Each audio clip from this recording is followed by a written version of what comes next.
Hei Arnold, memutuskan untuk bermain di taman ya?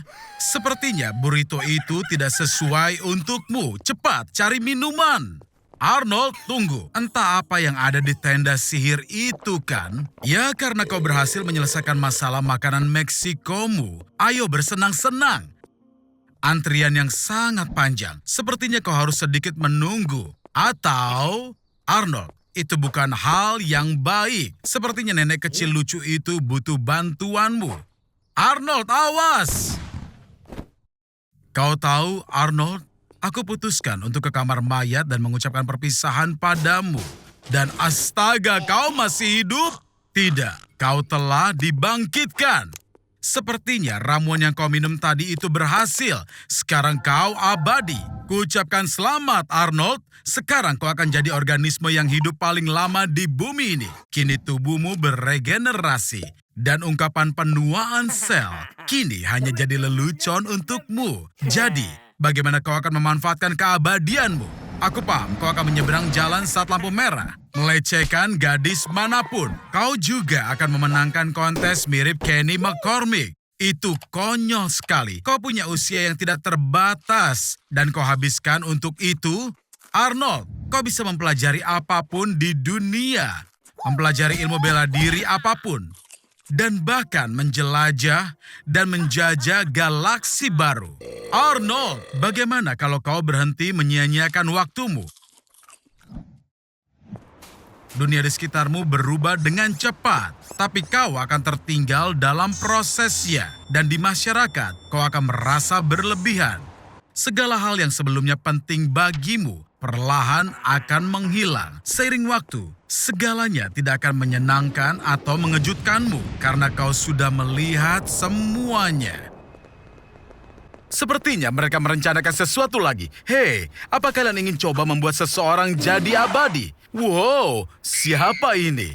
Aku rasa orang ini tidak tahu apa itu kesepian. Sepertinya kita menemukan orang yang kalian cari. Aku tidak sabar untuk cari tahu bagaimana kalian akan membuat dia abadi. Mencangkok DNA Voorhees kepada pria tampan itu adalah ide yang bagus. Dari sudut pandang biologi, kau bisa membuat seseorang abadi. Untuk mencapai ini, kau hanya perlu menghilangkan kecenderungan penuaan dan menderita sakit dari DNA. Tapi hari ini, Snot dan Gob mencoba mencari tahu bagaimana cara membunuh sesuatu yang abadi. Percobaan pertama adalah teleportasi. Untuk memindahkan objek dari titik A ke titik B, kau harus memindahkan seluruh atom dan hubungan syaraf tepat sama seperti aslinya. Setelah itu, objek aslinya harus dihancurkan dan tersisa hanya salinan sempurnanya. Karena itu, secara teori, teleportasi membunuh objek fana dan abadi. Aku mengharapkan hasil yang sedikit berbeda, tapi masih terlalu dini untuk menyerah. Di sini kita punya cairan alkali yang bisa melarutkan makhluk hidup manapun. Sayang sekali para alien tidak menonton Breaking Bad, karena jika menonton, mereka pasti tahu alkali bisa melarutkan bak mandi lebih cepat dibanding tubuh manusia. Aku rasa percobaan berikutnya pasti akan membunuhmu, pria tampan, dimulai dengan menghancurkan otakmu. Tidak ada makhluk di planet ini yang bisa menahan hal seperti ini lebih dari sehari.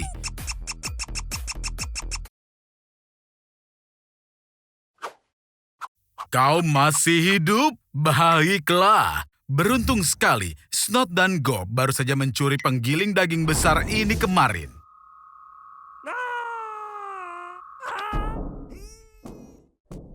Kita tunggu apa lagi? Penggiling dagingnya tidak akan menyala sendiri.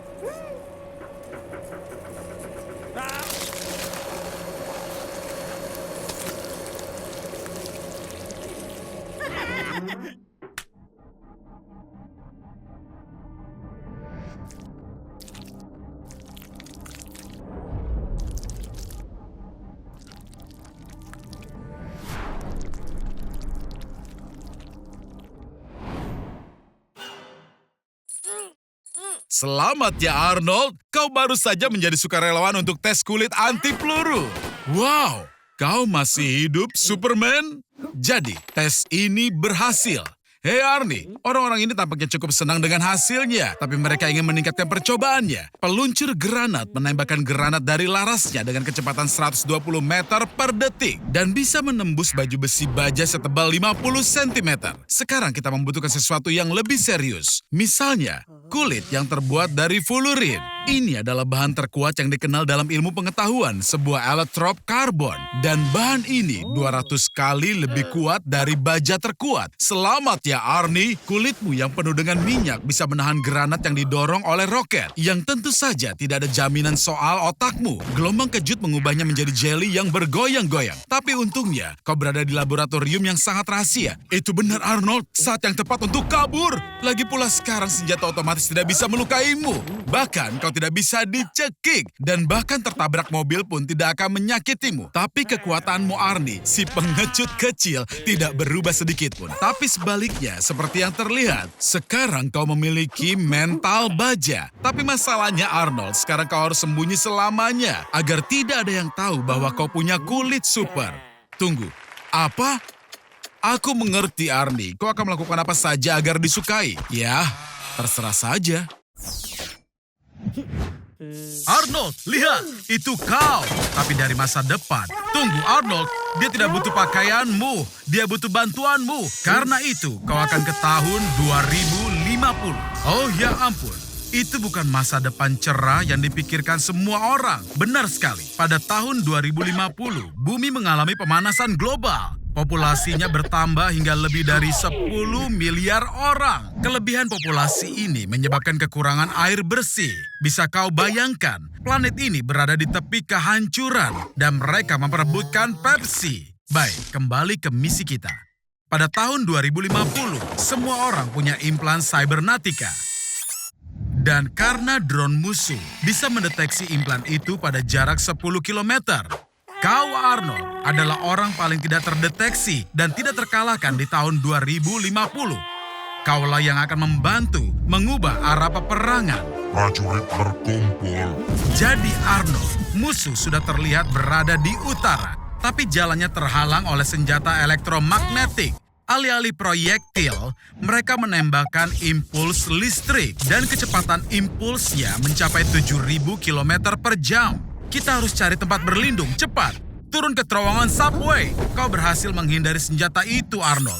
Tapi kini ada masalah lain. Pemindai mendeteksi adanya drone. Dan jangan cemas, Arnold. Ingat, semua drone ini tidak akan menyadari keberadaanmu. Kau hanya perlu segera melewati mereka dan matikan dayanya.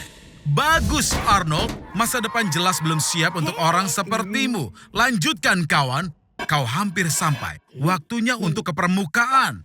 Arnold, ada banyak musuh di sekitar. Masuklah ke dalam baju pelindung.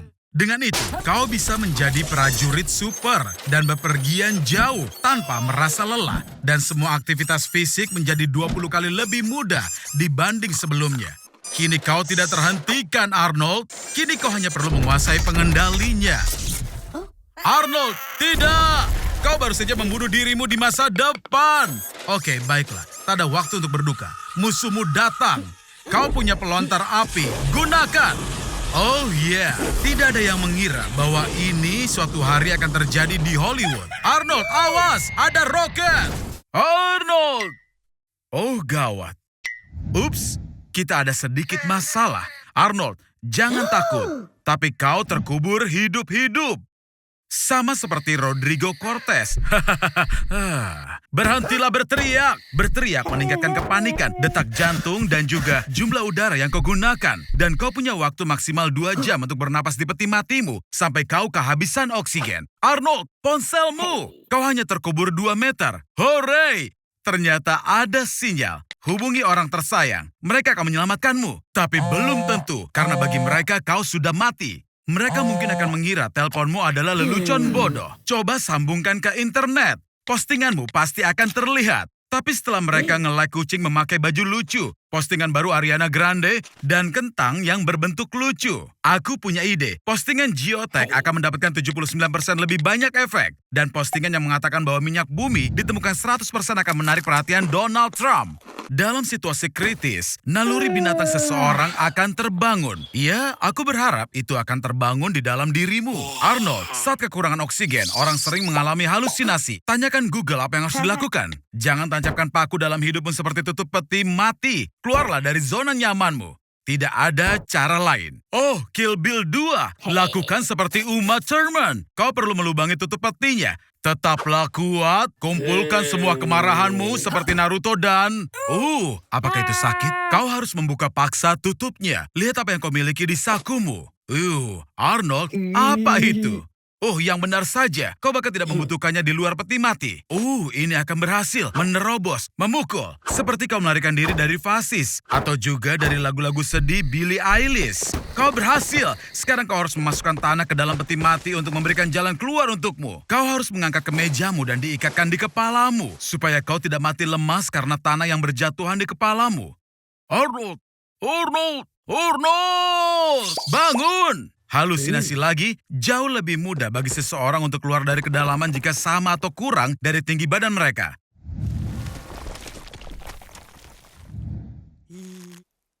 Tampaknya kau paham apa yang aku maksud, Arnie. Hari ini kita akan menguburmu hidup-hidup untuk ketiga kalinya. Dan karena orang-orang telah melihatmu melakukan trik ini beberapa kali, kali ini kau akan melakukannya dengan cara yang spesial. Kami akan memborgolmu dan peti matinya akan terbuat dari logam. Oke Arnie, sobat siap?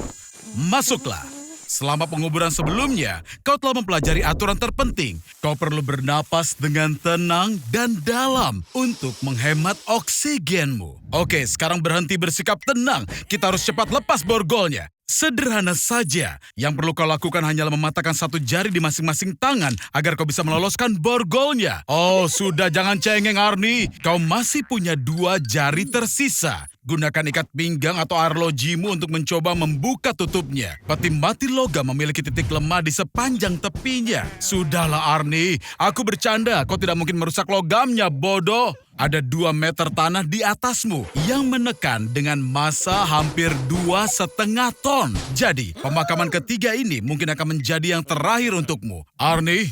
Arnie? Arnie, kau di mana? Oh, dasar anak sialan. Ya, kau benar-benar Arnie Houdini. Dengan cara yang sama, Harry Houdini memanjat melalui kompartemen rahasia di dinding samping peti mati dan masuk ke dalam terowongan. Dan kemudian melalui lubang di kuburan dia menjatuhkan peti mati dari atas dan menutupi dirinya dengan lapisan tanah setinggi 0,5 meter. Tapi, di mana palkanya Arnie? Kejutan! Kau sadar bahwa aku tidak akan membiarkanmu keluar begitu mudah, bukan? Berenanglah Arnold sebelum betonnya mengeras. Wow, Arnold, aku ucapkan selamat. Kau sudah mati dan pergi ke surga. Arnold, berbarislah dan tunggu sampai Saint Peter mempersilakanmu masuk. Ini sangat keren.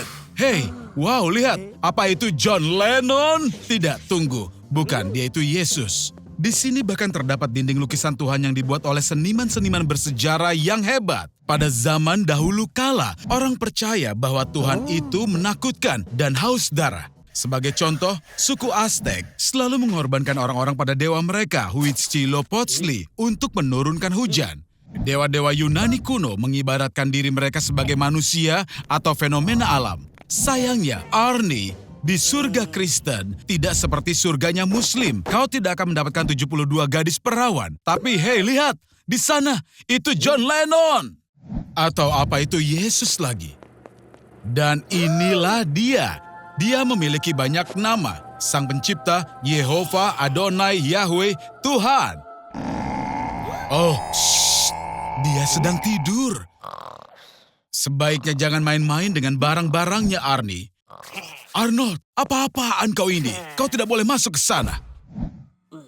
Ini adalah pusat kendali untuk seluruh dunia. Jangan sentuh apapun, Arnold. Oh, ini tidak bagus. Selama beberapa abad terakhir, kepercayaan agama di dunia telah menurun. Dan Tuhan, sebagai yang paling populer di dunia, memiliki banyak hater. Jangan coba-coba memerankan Tuhan, Arnold. Manusia terlalu serakah untuk peran ini.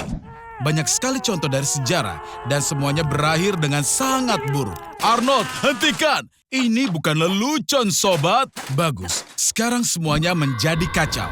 Keyakinan yang fanatik selalu menyebabkan perang. Dan sekarang perang salib nuklir telah dimulai. Arnold, berhenti sebelum terlambat. Apa kau mendengarkanku? Phew, tepat pada waktunya. Hei, Tuhan, jangan salah sangka ya. Tapi terima kasih Tuhan kau di sini. Arnold, sepertinya tamat riwayatmu.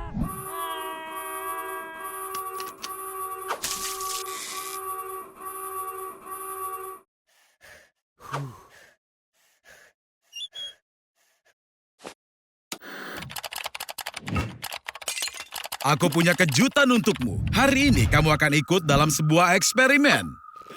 Jangan khawatir, ini dilakukan oleh profesional sejati. Atau tidak? Mari lihat bagaimana penduduk bumi bertindak saat kondisi ketakutan. Apa Doors ini menyeramkan? Aku ngompol saat takut. Omong-omong, jangan minum jusnya. Dia sudah 10.000 jam di Doors. Dia tidak terlihat takut. Aktifkan keadaan tanpa bobot. Seperti di luar angkasa.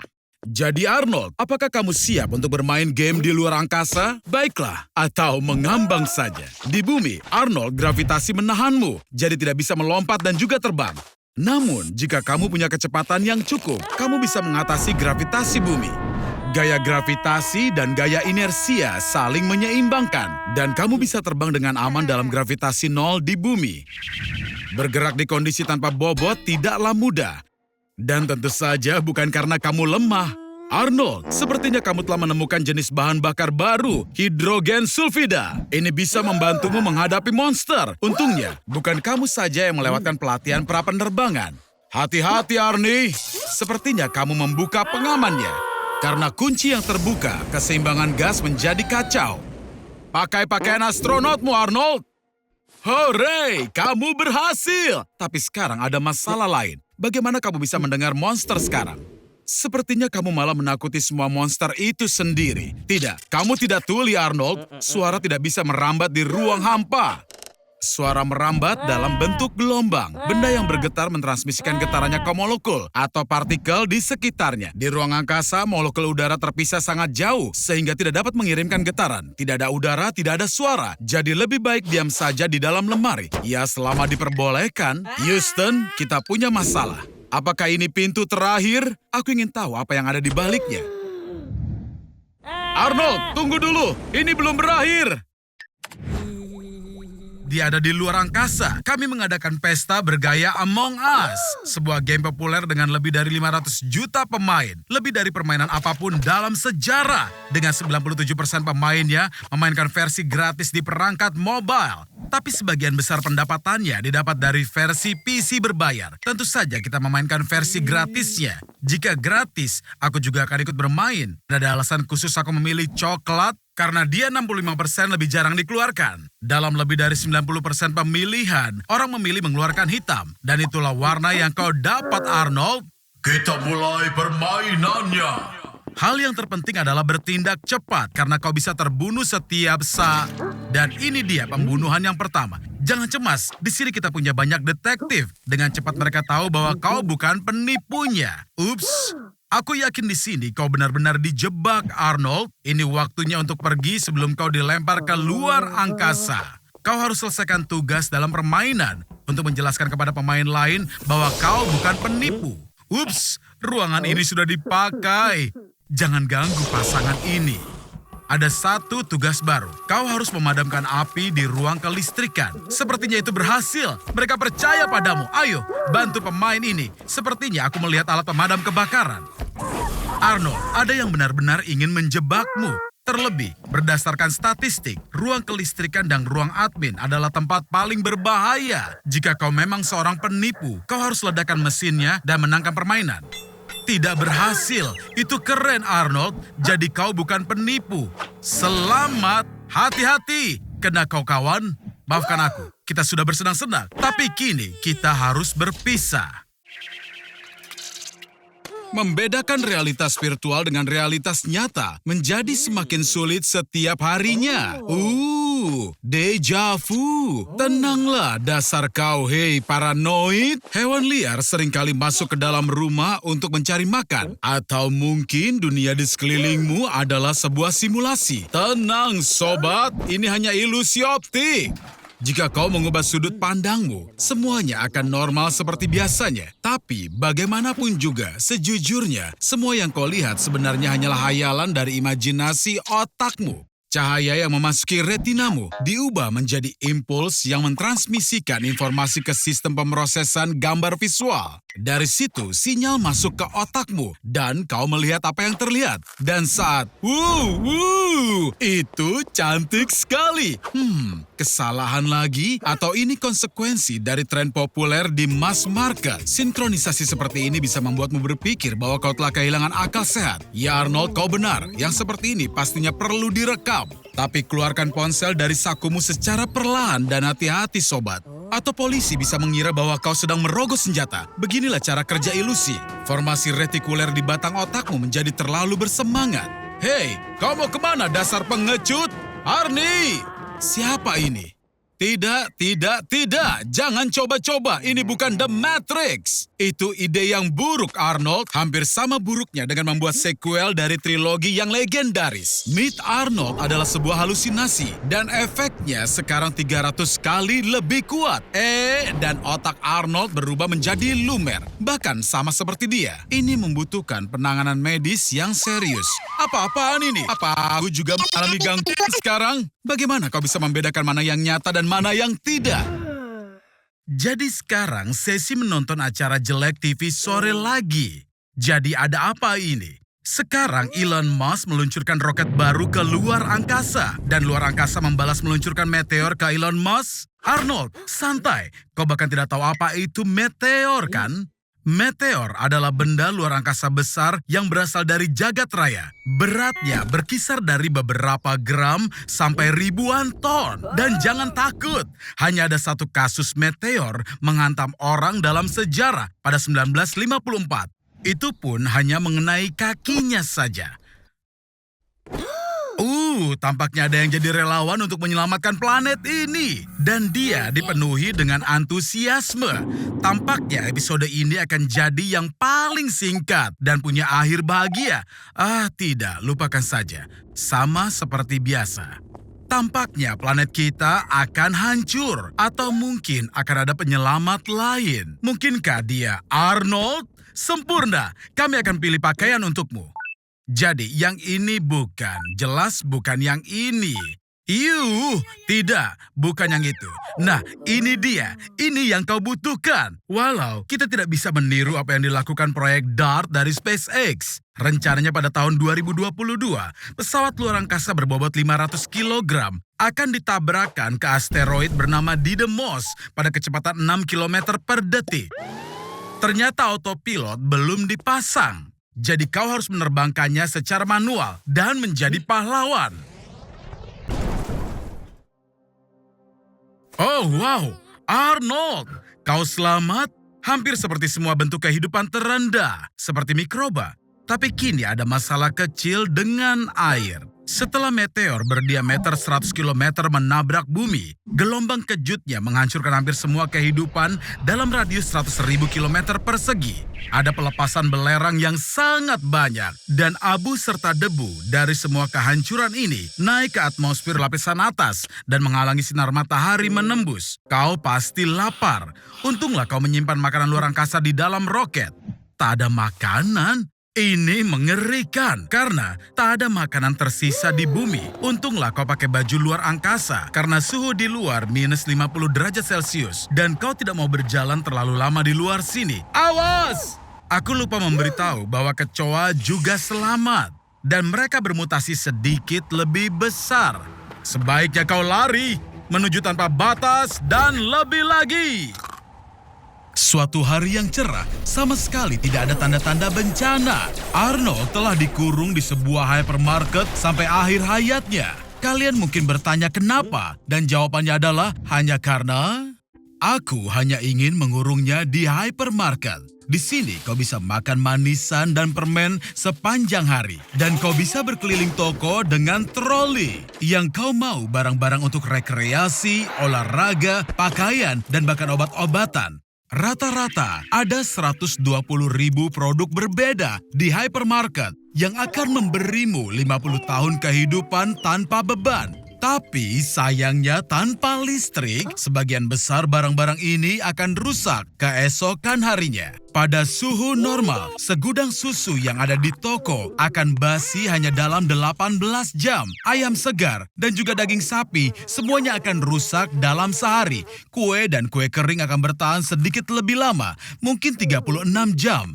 Jika beruntung, kau bisa coba siapkan. Mengasinkan ikan dan mengeringkan roti. Kemudian keawetannya bisa diperpanjang selama bertahun-tahun. Tapi hey, manfaatkan hari ini, iya kan Arnold? Setelah seminggu, sayuran dan buah-buahan juga akan rusak. Dan kau harus beralih ke sereal. Tapi bahkan untuk itu akan menghabiskan persediaan air yang terbatas, yang bisa kau minum setidaknya selama 10 tahun. Kau bisa mencoba menambah dengan menyaringnya melalui batu bara dari perkebunan dan kemudian membersihkannya dengan perak. Oke, jadi mulai sekarang, makanan yang biasa kau makan adalah makanan kaleng. Rebusan daging sapi bisa bertahan hampir selamanya jika kemasannya tidak rusak. Dan acar mentimun dan tomat bisa menjadi tambahan sumber air. Jadi, 3 ton makanan kaleng yang ada di toko akan bertahan selama 8 tahun. Dan sumber makanan terakhir yang tersisa adalah banyak hal yang dapat digunakan untuk tujuan lain. Misalnya, kau bisa menyeka pantatmu dengan hampir semua jenis kertas. Kau hanya perlu meremas semuanya dan, ya, pakai saja. Seperti yang dilakukan oleh nenek buyut kita. Dan saat kau kehabisan uang tunai, kau bisa gunakan kartu. Hei, jangan sentuh apapun di sini. Ternyata, kebodohanmu itu hebat, Arnold. Kau berhasil mewujudkan impian begitu banyak orang, yaitu benar-benar sendirian di kapal pesiar besar. Wuhu! Hanya untuk perjalanan 7 hari, mereka punya lebih dari 12.000 butir telur, 380 kilogram es krim, dan 2 ton seafood dan daging di kapal. Makanan sebanyak ini akan cukup untuk kau makan selama 5 tahun, jika kau makan semua sendirian. Setelah berpesiar seperti ini, rata-rata orang bertambah berat badan sekitar 3 kilogram. Kapal pesiar punya banyak sekali hiburan, begitu banyak hingga, bagi kebanyakan penumpang, 7 hari tidak cukup untuk merasakan dan melihat semuanya. Ups, sepertinya bahan bakar habis. Pada kecepatan penuh, kapal menghabiskan 5 ton bahan bakar per hari. Kini kau akan hanyut di lautan sama seperti kapal pesiar lainnya. Karena itu lebih murah dibanding berada di dermaga. Arnold, sepertinya liburanmu akan sedikit lebih lama dari yang kita kira. 1 bulan telah berlalu. Aku penasaran kemana arus ini akan membawamu. Selamat, Arnold. Kini seluruh dunia membencimu. Kemasi tasmu, bodoh. Liburanmu sudah selesai. Kita sekarang berada di Portugal. Gelombang tertinggi di dunia terbentuk di sini. Mirip seekor cheetah tapi di dunia gelombang. Karena kecepatannya sudah mencapai 60 mil per jam. Seorang peselancar Hawaii berselancar di atas gelombang setinggi 79 kaki di sini. Karena itu dia masuk ke dalam Guinness Book of Records. Pernahkah kau mendengar tentang gelombang pembunuh? Ini adalah gelombang tunggal setinggi sekitar 80 hingga 100 kaki yang tidak dapat dilihat bahkan dari kapal. Gelombang ini bisa muncul tiba-tiba dan tidak terlihat. Oleh karena itu, sangat sedikit waktu untuk menyelamatkan awak kapal. Gelombang pembunuh dapat menenggelamkan kapal hanya dalam 1 hantaman. Bahkan Conor McGregor akan iri dengan hantaman seperti itu. Gelombang terbesar yang pernah tercatat terbentuk pada tahun 1958 di Teluk Lituya di Alaska. Gelombang mencapai ketinggian 100 kaki dan menutupi pegunungan yang mendekati teluk. Akibatnya, semua vegetasi hingga ketinggian 1.700 kaki di atas permukaan laut hancur. Dan ini adalah ketinggian yang sama dengan 5,5 patung Liberty. Jangan berteriak di bawah air, karena kau akan tersedak. Jaga dirimu untuk tetap sadar dengan cara apapun.